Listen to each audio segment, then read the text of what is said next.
أعوذ بالله من الشيطان الرجيم بسم الله الرحمن الرحيم رب اشرح لي صدري ويسر لي أمري واحلل عقدة من لساني يفقهوا قولي اللهم زدنا علما وفهمنا كتابك واهدنا إلى صراط مستقيم آمين يا رب العالمين۔ السلام علیکم ورحمۃ اللہ وبرکاتہ۔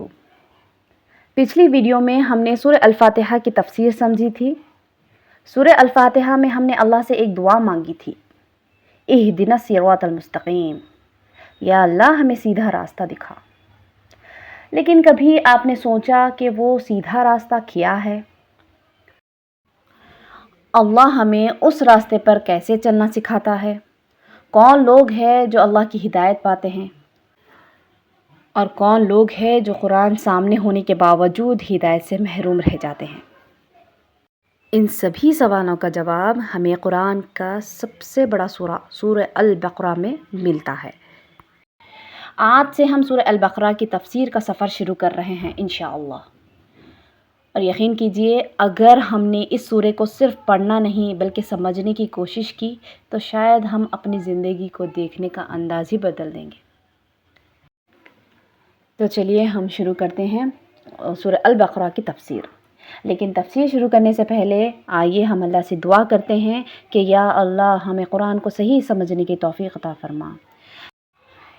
یا اللہ قرآن کی ہر بات کو ہمارے دل میں پہنچا دے، جو بات ہم سیکھیں اس پر عمل کرنے کی توفیق دے، ہمارے دلوں سے غفلت، تکبر اور نافرمانی کو دور فرما دے، اور ہمیں ان لوگوں میں شامل فرما جو قرآن کو پڑھتے بھی ہیں، سمجھتے بھی ہیں اور اس پر عمل بھی کرتے ہیں، آمین یا رب العالمین۔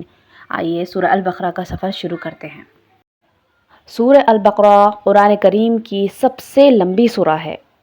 اس سورے میں 286 آیات ہیں۔ اس کا نام البقرہ یعنی گائے ہے۔ یہ نام بنی اسرائیل کے ایک واقعے کی وجہ سے رکھا گیا ہے، لیکن سورہ البقرہ کا پیغام صرف ایک واقعہ تک محدود نہیں۔ یہ ہمیں سکھاتی ہے کہ ایک کامیاب مومن کی پہچان کیا ہے، اللہ کی عبادت کس طرح کرنی ہے، مشکل وقت میں صبر کیسا کرنا ہے، مال اور قرض کے معاملے میں انصاف اور ایمانداری کیسے کرنی ہے، اور سب سے بڑھ کر جب اللہ کا حکم ہمارے سامنے آئے تو ایک مومن کا رویہ کیسا ہونا چاہیے، کیونکہ قرآن صرف سننے کی کتاب نہیں، قرآن زندگی بدلنے کی کتاب ہے۔ اب ہم سورہ البقرہ کی فضیلت کے بارے میں بھی کچھ احادیث دیکھ لیتے ہیں، کیونکہ قرآن کی ہر سورہ اپنے اندر ہدایت اور رحمت رکھتی ہے، اور سورہ البقرہ کی فضیلت کے بارے میں بھی رسول اللہ صلی اللہ علیہ وسلم نے کئی احادیث بتائی ہے۔ تو آئیے اب دیکھتے ہیں سورہ البقرہ کے بارے میں نبی کریم صلی اللہ علیہ وسلم نے ہمیں کیا بتایا ہے۔ ایک حدیث میں ہم دیکھتے ہیں کہ سورہ البقرہ گھر میں پڑھنے کی کیا فضیلت ہے۔ حضرت ابو ہریرہ رضی اللہ تعالی عنہ سے روایت ہے، رسول اللہ صلی اللہ علیہ وسلم نے فرمایا، اپنے گھروں کو قبرستان نہ بناؤ، جس گھر میں سورہ البقرہ پڑھی جاتی ہے شیطان اس گھر سے بھاگ جاتا ہے۔ یہ صحیح مسلم کی حدیث ہے۔ یعنی سورہ البقرہ کی تلاوت گھر کے لیے بہت بڑی فضیلت رکھتی ہے۔ ایک اور حدیث میں ہے کہ یہ قیامت کے دن پڑھنے والوں کی سفارش کرے گی۔ نبی صلی اللہ علیہ وسلم نے فرمایا کہ سورہ بقرہ اور سورہ آل عمران پڑھو، یہ دونوں قیامت کے دن اپنے پڑھنے والوں کے لیے سفارش کرے گی۔ صحیح مسلم کی حدیث ہے۔ سورہ البقرہ کی سب سے مشہور آیت میں سے ایک آیت آیت الکرسی ہے۔ اس میں اللہ کی عظمت، علم اور بادشاہت کا بیان ہے۔ یہ ہمیں یاد دلاتی ہے کہ پوری کائنات اللہ کے اختیار میں ہے۔ اسے رسول اللہ صلی اللہ علیہ وسلم نے عظیم آیت قرار دیا ہے۔ اسے پڑھنے والوں کی اللہ تعالیٰ خود حفاظت فرماتا ہے۔ ایک اور حدیث روایت ہے کہ رسول اللہ صلی اللہ علیہ وسلم نے فرمایا کہ سورہ بقرہ پڑھو، کیونکہ اسے پڑھنا برکت ہے، اسے چھوڑ دینا حسرت ہے، اور جادوگر اس کی طاقت نہیں رکھتے۔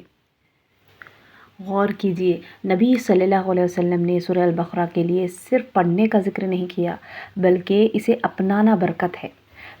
تو آج سے انشاءاللہ سورہ البقرہ کو صرف ایک لمبا سورہ سمجھ کر نہ چھوڑیے، روز جتنا ممکن ہو سکا پڑھیے، اس کا ترجمہ سمجھیے، اور اس کے پیغام کو اپنی زندگی میں لانے کی کوشش کیجیے، کیونکہ قرآن کی تلاوت زبان کو روشن کرتی ہے اور قرآن پر عمل زندگی کو بدل دیتا ہے۔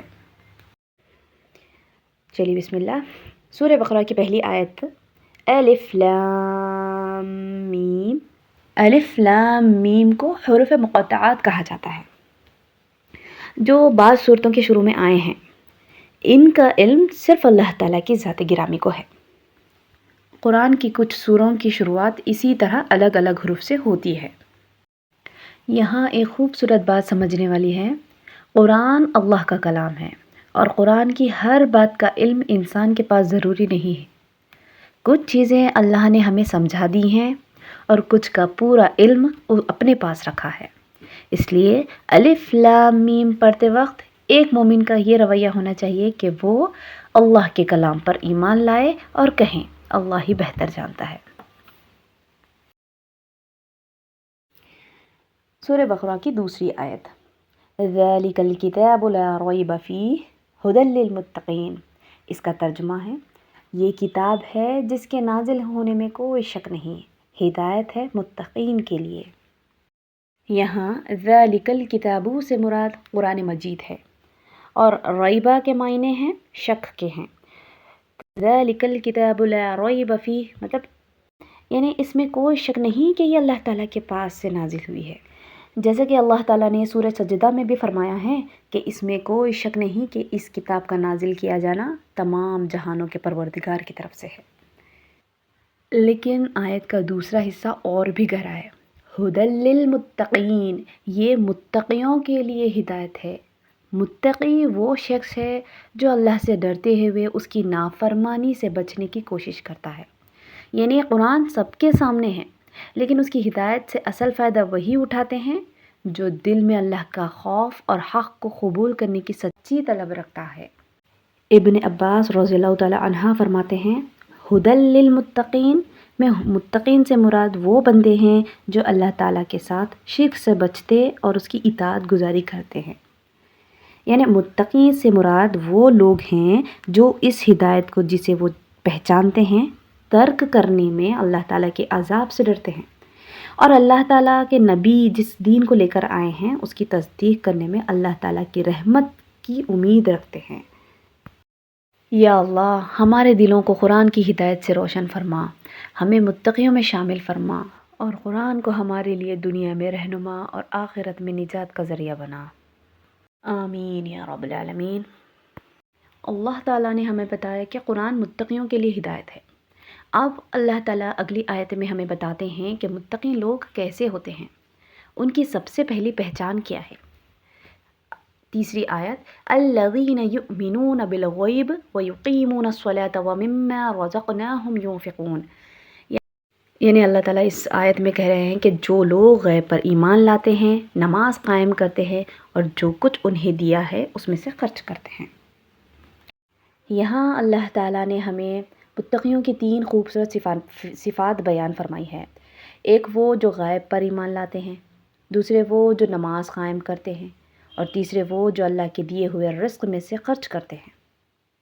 یؤمنون بالغیب، غیب پر ایمان لاتے ہیں۔ اس سے مراد مومن اللہ کو دیکھے بغیر اس پر ایمان رکھتا ہے، یعنی اس سے مراد یہ ہے کہ وہ اللہ تعالیٰ، اس کے فرشتوں، اس کی کتابوں، اس کے رسولوں، یوم آخرت، جنت، جہنم اور دیدار الہی پر ایمان رکھتے ہیں، یعنی ان حقیقتوں پر ایمان رکھتا ہے جو ہماری آنکھوں سے نظر نہیں آتی۔ ایمان صرف وہ نہیں جو آنکھوں سے دیکھ کر کیا جائے، اصلی ایمان یہ ہے کہ اللہ اور اس کے رسولوں کی بتائی ہوئی حقیقت کو دل سے تسلیم کیا جائے۔ ابن عباس فرماتے ہیں کہ وَيُقِيمُونَ الصَّلَاةَ کے معنی یہ ہیں کہ وہ نماز کو اس کے فرائض کے ساتھ قائم کرتے ہیں۔ اقامت الصلاۃ سے مراد یہ ہے کہ نماز کے اوقات کی حفاظت کیا جائے، مکمل طہارت کا اہتمام کیا جائے، رکوع و سجود پورے کیے جائیں، نماز میں قرآن مجید کی تلاوت کی جائے، تشہد میں نبی صلی اللہ علیہ وسلم پر درود پڑھا جائے، تو یہ ہے اقامت الصلاۃ۔ پھر اللہ فرماتے ہیں کہ وَمِمَّا رَزَقْنَاهُمْ يُنفِقُونَ، یعنی جو کچھ اللہ نے انہیں دیا اس میں سے خرچ کرتے ہیں۔ اس میں اللہ کی رضا کے لیے صدقہ اور خیرات کرنا بھی شامل ہے۔ اور یہاں ایک بہت ہی گہری بات سمجھ جاتی ہے کہ جو کچھ ہمارے پاس ہے اصل میں وہ اللہ کا دیا ہوا ہے، اس لیے مومن اپنے مال کو صرف اپنا سمجھ کر نہیں رکھتا بلکہ اللہ کی رضا کے لیے اس میں سے خرچ کرتا ہے۔ اللہ تعالیٰ نے قرآن مجید میں بہت سے مقامات پر نماز اور مال خرچ کرنے کے مسئلے کو ملا کر بیان فرمایا ہے، کیونکہ نماز اللہ کا حق ہے اور اس کی عبادت ہے، اور یہ اللہ کی توحید، اس کی حمد و ثنا اور اس سے دعا اور اس کی ذات گرامی پر توکل پر مشتمل ہے، جبکہ انفاق اس کی مخلوق سے احسان کرنا اور اسے فائدہ پہنچانا ہے۔ صحیح بخاری سے روایت ہے کہ رسول اللہ صلی اللہ علیہ وسلم نے فرمایا، اسلام کی بنیاد 5 باتوں پر رکھی گئی ہے۔ پہلا، اس بات کی شہادت دینا کہ اللہ کے سوا کوئی معبود نہیں اور محمد صلی اللہ علیہ وسلم اس کے رسول ہیں۔ دوسرا، نماز قائم کرنا۔ تیسرا، زکوٰۃ ادا کرنا۔ چوتھا، رمضان کے روزے رکھنا۔ اور پانچواں، بیت اللہ کا حج کرنا۔ اللہ تعالیٰ نے متقیوں کی پہچان میں 3 چیزیں بیان کی: دل میں ایمان، اللہ کے سامنے نماز اور اللہ کے دیے ہوئے رزق میں سے دوسروں کا حق۔ یا اللہ، ہمیں غیب پر سچا ایمان عطا فرما، ہمیں نماز قائم کرنے والا بنا، اور جو رزق تو نے ہمیں دیا ہے اس میں سے اپنی رضا کے لیے خرچ کرنے کی توفیق عطا فرما، ہمیں اپنے متقی بندوں میں شامل فرما، آمین یا رب العالمین۔ اگلی آیت میں اللہ تعالیٰ فرماتے ہیں کہ وہ لوگ قرآن اور پہلی نازل کی گئی کتابوں پر کیسے ایمان رکھتے ہیں اور آخرت پر ان کا کیسا یقین ہوتا ہے۔ چوتھی آیت، وَالَّذِينَ يُؤْمِنُونَ بِمَا أُنزِلَ إِلَيْكَ وَمَا أُنزِلَ مِن قَبْلِكَ وَبِالْآخِرَةِ هُمْ يُوقِنُونَ۔ اس کا ترجمہ، اور وہ لوگ جو اس پر ایمان لاتے ہیں جو آپ کی طرف نازل کیا گیا اور جو آپ سے پہلے نازل کیا گیا، اور آخرت پر ایمان رکھتے ہیں۔ یہاں اللہ تعالیٰ فرماتے ہیں کہ سچے مومن وہ ہیں جو رسول اللہ صلی اللہ علیہ وسلم پر نازل کی گئی وحی یعنی قرآن پر ایمان رکھتے ہیں، لیکن ان کا ایمان صرف قرآن تک محدود نہیں، وہ ان وحی کی تصدیق کرتے ہیں جو اللہ نے ان سے پہلے اپنے انبیاءوں پر نازل فرمائی۔ مومن اللہ کے تمام سچے رسولوں پر ایمان رکھتے ہیں، اور پھر اللہ تعالیٰ نے ایک بہت بڑی بات فرمائی کہ وَبِالْآخِرَةِ هُمْ يُوقِنُونَ، یعنی وہ آخرت پر یقین رکھتے ہیں۔ یہ چاروں آیات ہر اس مومن کے بارے میں عام ہیں جس میں یہ اوصاف پائے جائیں، اور ان میں سے کوئی ایک صفت دوسری صفات کے بغیر صحیح نہیں ہو سکتی۔ مثلاً غیب پر ایمان اور نماز قائم کرنا اور زکوٰۃ ادا کرنا اس وقت تک صحیح نہیں ہوگا جب تک اس کتاب پر ایمان نہ ہو جسے رسول اللہ صلی اللہ علیہ وسلم لائے ہیں، اور ان کتابوں پر بھی ایمان لانا ضروری ہے جنہیں آپ صلی اللہ علیہ وسلم سے پہلے انبیاء کرام لے کر آئے تھے۔ اسی طرح یہ بھی ضروری ہے کہ ان تمام باتوں کے ساتھ ساتھ آخرت کا بھی یقین ہو، جیسا کہ اللہ تعالیٰ کا ارشاد ہے سورہ النساء میں کہ مومنوں اللہ پر اور اس کے رسولوں پر اور جو کتاب اس نے اپنے پیغمبر آخر الزماں پر نازل کی ہے اور جو کتابیں اس سے پہلے نازل کی تھیں سب پر ایمان لاؤ۔ ہم دعا کرتے ہیں کہ یا رب، ہمیں اپنی نازل کی ہوئی کتاب پر سچا ایمان عطا فرما، ہمیں اپنے تمام رسولوں پر ایمان رکھنے والا بنا، اور ہمارے دلوں میں آخرت کا ایسا یقین پیدا فرما جو ہمارے عمل کو بہتر بنا دے۔ یا اللہ، قیامت کے دن ہمیں اپنی رحمت کے سائے میں جگہ عطا فرما، آمین یا رب العالمین۔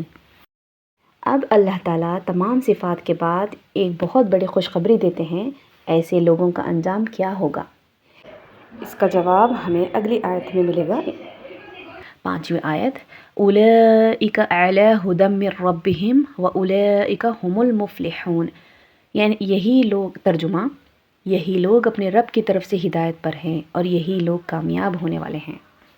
اللہ تعالیٰ فرماتا ہے اولئک، یعنی یہی لوگ جن کے یہ اوصاف بیان کیے گئے ہیں کہ وہ غیب پر ایمان رکھتے ہیں، نماز قائم کرتے ہیں اور اس مال میں سے خرچ کرتے ہیں جو اللہ تعالیٰ نے انہیں عطا فرمایا ہے، اور اس پر بھی ایمان رکھتے ہیں جو اللہ تعالیٰ کی طرف سے محمد صلی اللہ علیہ وسلم پر نازل کیا گیا اور جو آپ سے پہلے انبیاء کرام پر نازل کیا گیا، اور وہ اعلی ھدی، ہدایت پر ہیں، یعنی اللہ تعالیٰ کی طرف سے نور اور بصیرت پر ہیں، وَأُولَئِكَ هُمُ الْمُفْلِحُونَ، اور یہی لوگ کامیاب ہیں، یعنی دنیا میں بھی اور آخرت میں بھی، کیونکہ انہوں نے جس چیز کی طلب کی تھی وہ انہوں نے پا لیا، اور جس شر سے وہ بھاگتے تھے انہوں نے ان سے نجات پا لی، یہ کامیاب ہو گئے۔ ہدایت اللہ کی طرف سے ہے، انسان جتنا بھی علم حاصل کر لے، اگر اللہ ہدایت نہ دے تو حق پہچاننا مشکل ہو سکتا ہے، اس لیے ہمیں اللہ سے بار بار ہدایت مانگنی چاہیے۔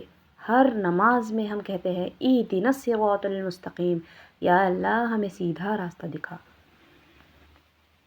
اللہ کی ہدایت پر چلنا اور آخرت پہ کامیاب ہونا، یہی بڑی کامیابی ہے۔ اللہ ہمیں ان لوگوں میں شامل فرما دے جو آخرت میں حقیقی کامیابی حاصل کریں گے، آمین یا رب العالمین۔ اب اگلی آیت میں اللہ تعالیٰ ان لوگوں کے بارے میں بتاتے ہیں جو حق کو جان کر بھی اسے قبول نہیں کرتے، اور یہاں سے سورہ البقرہ کا ایک بالکل نیا پہلو شروع ہوتا ہے۔ آیت 6 میں اللہ تعالیٰ ان لوگوں کا ذکر فرماتے ہیں جو کفر پر قائم ہیں۔ آیت 6 کی تفسیر اور اس کا پیغام ہم انشاءاللہ اگلے ویڈیو میں دیکھتے ہیں۔ السلام علیکم ورحمۃ اللہ وبرکاتہ۔